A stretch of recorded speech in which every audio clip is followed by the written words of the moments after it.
اور فتنے آتے ہیں، ملک میں آ جاتے ہیں فتنے، اس طرح کے ایک فتنے سے ہمارا واسطہ ہے لیکن انشاءاللہ اس فتنے کا سر ہم کچل چکے ہیں۔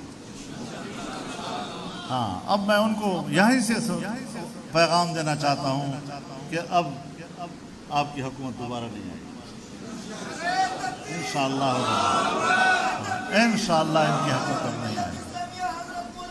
بسم اللہ الرحمن الرحیم۔ محترم ناظرین، السلام علیکم ورحمۃ اللہ وبرکاتہ۔ الیکشن ہماری مرضی سے ہوں گے۔ تفصیلات کے مطابق جمعیت علماء اسلام کے سربراہ حضرت مولانا فضل الرحمان صاحب دامت برکاتہم العالیہ کا کہنا ہے کہ الیکشن ہماری مرضی سے ہوں گے۔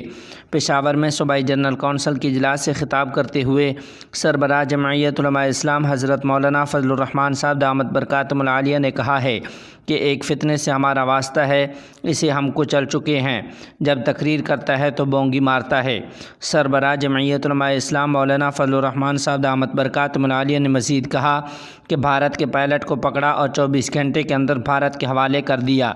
پاکستان کے اسٹیٹ بینک کو تم نے IMF کے حوالے کیا تھا۔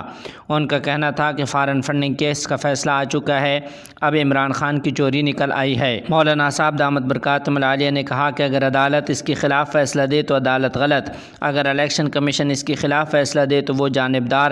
سربراہ جمعیت علماء اسلام کا کہنا تھا کہ عمران خان کہتا ہے کہ میں کال دوں گا، لیکن میں اسے بتانا چاہتا ہوں کہ حکیم ثناء اللہ انتظار میں بیٹھا ہے، کہتا ہے کہ حکومت کو مزید وقت نہیں دے سکتا، لیکن میں اسے کہنا چاہتا ہوں کہ تم سے وقت مانگا کس نے ہے۔